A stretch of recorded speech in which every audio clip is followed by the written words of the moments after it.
अस्सलाम वालेकुम dear viewers. आज हमारे साथ जो है डॉक्टर शकील हुसैन चट्टा साहब मौजूद है। कुछ सर का तारुफ कराते हैं। पहले डॉक्टर शकील हुसैन चट्टा साहब पीएचडी फ्रॉम मलेशिया, यूनिवर्सिटी पुत्रा मलेशिया में फार्म स्ट्रक्चर के अंदर जो है आपने पीएचडी की है। अभी अपनी सर्विसेज प्रोवाइड कर रहे हैं फार्म स्ट्रक्चर डिपार्टमेंट के अंदर। तो सर आप खैरियत से हैं? ठीक ठाक हैं? जी जी। आज जिस टॉपिक के ऊपर हम बात करेंगे वो है गोट फार्मिंग के हवाले से। तो एक्सपर्ट्स राय हम लेना चाहते हैं डॉक्टर शकील हुसैन चट्टा साहब से कि किस तरीके से डिज़ाइनिंग होनी चाहिए, किस तरीके से जो है कोई भी अगर स्ट्रक्चर गोट फार्मिंग स्टार्ट करना चाह रहा हो या इसके अंदर कौन कौन से पैरामीटर्स हैं जिनका ख्याल रखना चाहिए, किस क्लाइमेटिक कंडीशन के अंदर कौन कौन सी चीज़ होनी चाहिए, तो एक सक्सेसफुल गोट फार्मिंग की तरफ जाया जा सकता है। तो टाइम ज़ाया करे बगैर डॉक्टर साहब के पास चलते हैं। Sir please. Thank you. Meat वगैरह की, अब गोट फार्मिंग का जो मेन ऑब्जेक्टिव है वो to produce meat and milk, यानी वो मिल्क भी प्रोड्यूस कर सकता है फार्मिंग के ज़रिए, और दूसरा जो है वो गोश्त मीट वगैरह।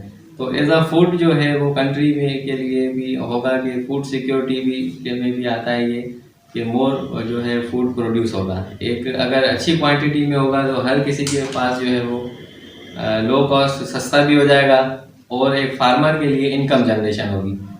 तो अभी गोट फार्मिंग के लिए जो हमें ज़रूरत होती है स्ट्रक्चर की, तो मेन चीज़ है स्ट्रक्चर। अगर फार्मर के पास प्रॉपर सिस्टम स्ट्रक्चर बिल्डिंग मौजूद होगी तो ही वो उसकी प्रोडक्शन कर सकता है गोट की।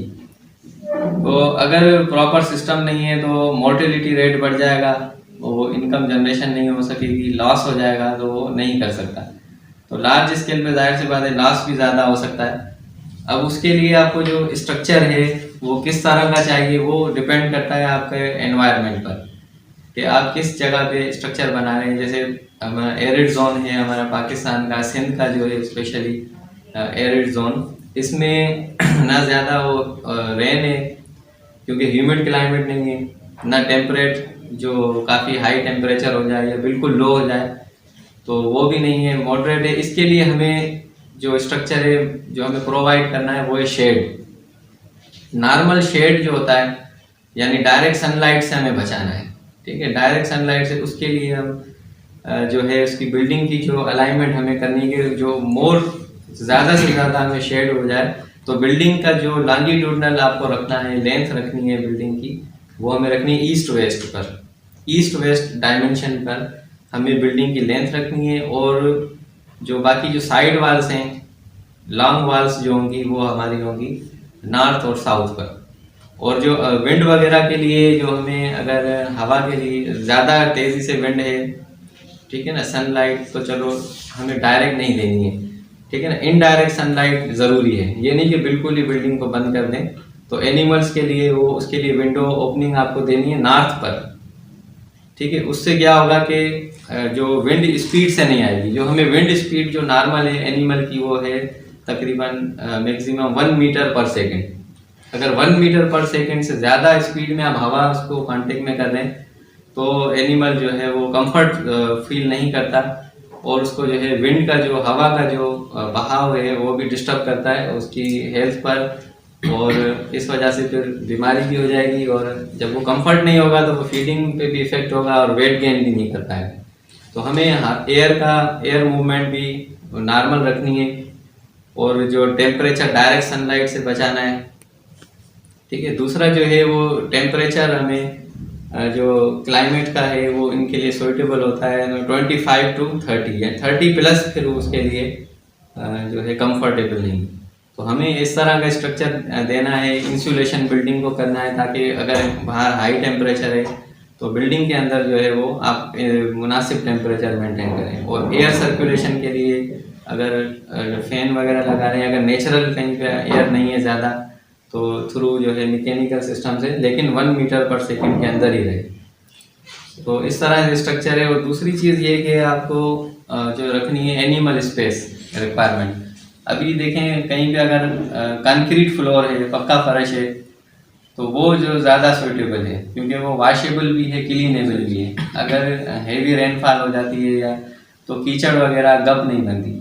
तो इसको हमें जो शीप और गॉट फार्मिंग के लिए हमें जो है ड्राई कंडीशन चाहिए होती है, यानी आप जहाँ पे उनको स्टैंड करते हैं, जो रेस्टिंग एरिया है एनिमल का, वो ड्राई रहे।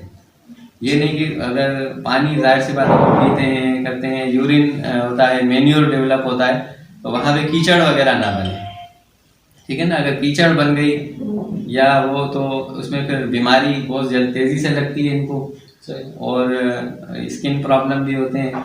तो एनिमल में मोर्टिलिटी रेट बढ़ेगा और जो है लॉस हो जाएगा जो फार्मर का बहुत, वो इस तरह से इनकम नहीं कर सकेगा।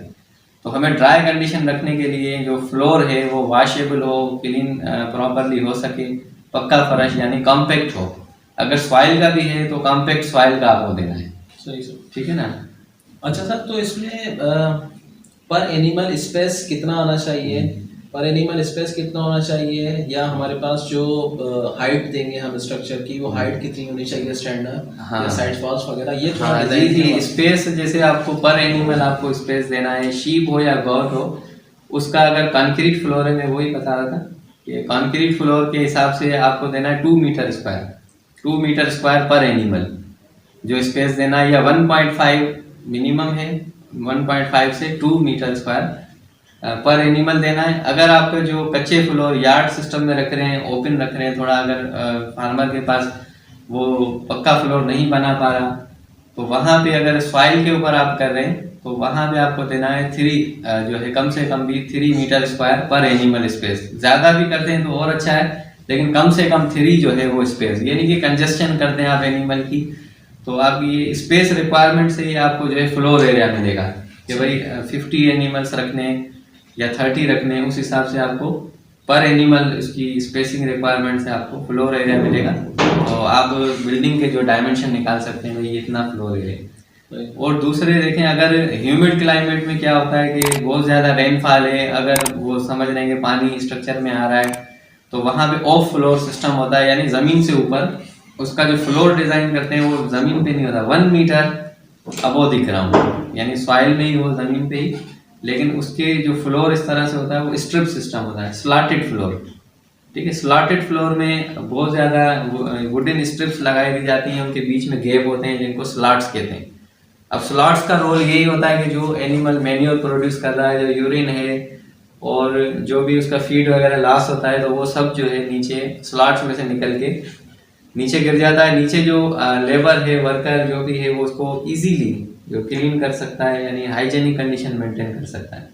फिर रेन हो जाए या जो भी है, तो एनिमल को जो है वो डिस्टर्ब नहीं होगा, उससे कांटेक्ट में नहीं आएगा। कोई भी वाटर है, रेन है या ऐसी चीज़ें हैं, तो एनिमल जो है वो साफ रहेगा, ऑफ फ्लोर रहेगा। एक तो ये सिस्टम है।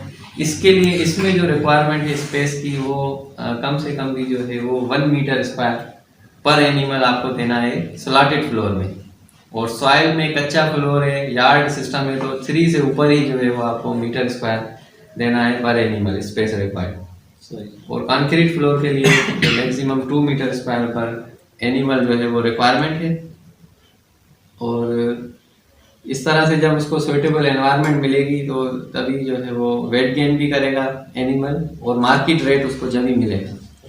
अच्छा सर, इसके अलावा ये तो हमने डिजाइनिंग स्ट्रक्चर की इनसाइड बात की, इसके अलावा कौन कौन से ऐसे और स्ट्रक्चर्स हैं जो हमें ज़रूरत हमारी हमें उसकी ज़रूरत पड़ सकती है? जैसे फॉर एग्जांपल अगर हम मेडिसिन के हवाले से बात करें या फीड स्टोरेज के हवाले से बात करें, रिसर्च वगैरह के, और कौन सी एडिशनल फैसिलिटीज के हवाले से? हाँ, बिल्डिंग ये नहीं है कि आपने बिल्डिंग बना दी है, एनिमल्स भी रख दिए, उससे जो एसेसरीज उसकी जो बिल्डिंग्स हैं यूटिलिटी के हिसाब से फीड आप लेकर आ गए, ठीक है ना। एनिमल फीड आप इस तरह नहीं रख देंगे उसको कि वो स्पॉइल हो जाए, या रेन आ गई, हाई मॉइस्चर हो गया, फंगस लग जाएगी, तो आप वही टॉक्सिन फीड उसको खिलाएं। तो ये इस बात का ख्याल करना है कि फीड स्टोर के लिए भी आपको वहाँ पे स्ट्रक्चर बनाना है। वो एनवायरमेंटल कंट्रोल स्ट्रक्चर होगा जिसमें रेन प्रूफ, रोडेंट प्रूफ, जो भी बायोलॉजिकल और इस तरह से जो टेम्परेचर फ्लक्चुएशन को भी कंट्रोल करे, तो उसके लिए भी स्ट्रक्चर डेवलप करना पड़ता है। फीड हमें हर वक्त चाहिए, ये नहीं कि गैप नहीं है उसमें। अब आपको डेली की कंजप्शन है तो आप फीड स्टोर आपको लाजमी करना पड़ेगा। अब उसको स्टोर करने के लिए प्रॉपर कंडीशन में रखना है, स्पॉइल हो गई, अगर उसमें टॉक्सिन्स पैदा हो गए तो वो भी एनिमल के लिए बीमारी का सबब बनेगा। ठीक है, ये फीड की भी क्वालिटी बहुत ज़रूरी है, तो उसको भी स्टोर बिल्डिंग होगी। फिर जो आप मैन्योर कलेक्ट करते हैं, यूरिन कलेक्शन है, उसके लिए टैंक होते हैं, मैन्योर पिट होता है, वो आपको ज़रूरी करना है, ऐसे नहीं ओपन छोड़ दें, वहाँ से भी जो फिर स्मेल वगैरह होगी और कंडीशन जो है वो हाइजेनिक नहीं रहेगी, तो एनिमल बीमार होने के बहुत चांस होंगे। तो उसकी भी प्रॉपर मैनेजमेंट, जो मैन्योर की, यूरिन कलेक्शन की, और दूसरी कुछ ट्रीटमेंट्स करते हैं मेडिकली, जैसे आपने पूछा हवाले से, जो शीप और बर्ड को स्पेशली उसके लिए डिपिंग टैंक होता है, यानी उसको वाटर के अंदर मेडिसिन मिलाकर एक टैंक बनाया जाता है, वाटर में से उसको गुजारा जाता है एनिमल को, तो उसको डिपिंग टैंक कहते हैं। उसका ऐसा सिस्टम बना हुआ है, लेडर के जरिए वो उतर के जाता है, और उसके लिए भी स्ट्रक्चर डेवलप करना पड़ता है। ठीक है, ताकि डिपिंग हो, फिर उसकी प्रॉपर मंथली या 15 डेज में, तो बीमारी से भी वो बचते हैं। तो कुछ ऐसी ट्रीटमेंट है, रिलेवेंट स्ट्रक्चर, जब वो लार्ज स्केल पे हमें ये ज़रूरी है करने पड़ती है। अच्छा सर, इसके अलावा ये माशाल्लाह काफ़ी डिटेल में आपने काफ़ी चीज़ें बताई।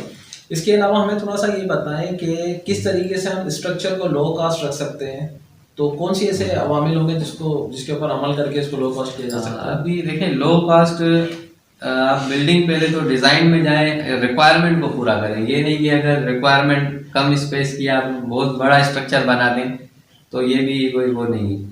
जैसे स्ट्रक्चर हाइट की आपने बात की, 3 मीटर जो है वो कम से कम आपको देनी है, 3 मीटर हाइट का स्ट्रक्चर हो। ठीक है, ये नहीं कि आप 12 कुछ कर दें, ज़्यादा ले जाएं, 5 मीटर पे ले जाएं तो ज़्यादा कॉस्ट हो जाएगा। जो रिक्वायरमेंट है वो 3 मीटर है, उतना ही रखेंगे तो मटेरियल भी कम यूज़ होगा। और आप देखें एस्टिमेशन के हिसाब से या कितने का कॉस्ट पड़ेगा, तो वो डिपेंड करता है मटेरियल की अवेलेबिलिटी पर, आप कौन सा मटेरियल यूज़ कर रहे हैं।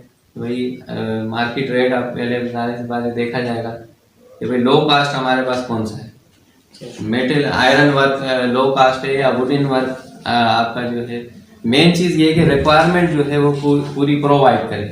ये नहीं कि आपने स्ट्रक्चर बना दिया, रेन फॉल हो रही है, वाटर अंदर आ जाए, ऐसी रूफ ना हो, यानी जो है वाटर प्रूफ आपको रखना है स्ट्रक्चर को। ठीक है, और दूसरी ये कि सनलाइट से भी बचाना है और हीट इंसुलेटेड करना है, टेम्परेचर फ्लक्चुएशन ना हो। काफ़ी इंफॉर्मेटिव जो है हमें बातें बताई। डियर व्यूवर्स, आपने भी देखा जैसे शकील हुसैन चड्ढा साहब ने काफ़ी डिटेल के अंदर बताया कि कौन कौन सी चीज़ें आपको स्ट्रक्चर के अंदर रखनी है, कौन कौन सी चीज़ें कॉस्ट इफेक्टिव रहेगी, कहाँ पे आपने जो है वो स्पेस का ख्याल रखना है, आपका मटेरियल टाइप आपके पास कौन सी होगी, डिज़ाइन एस्पेक्ट्स के हवाले से कितनी हाइट होनी चाहिए, कौन सी डायरेक्शन हमें रखनी चाहिए, विंड कितनी रिक्वायर्ड है हमारे पास। तो ये तमाम चीज़ें आपको डिटेल में पता लगी। इंशाल्लाह ऐसे ही इंफॉर्मेटिव वीडियोज़ के साथ आपसे जुड़े रहेंगे। Thank you very much. अपना और अपने प्यारों का बहुत ख्याल रखिएगा। पाकिस्तान जिंदाबाद, पाकिस्तान पाइंदाबाद।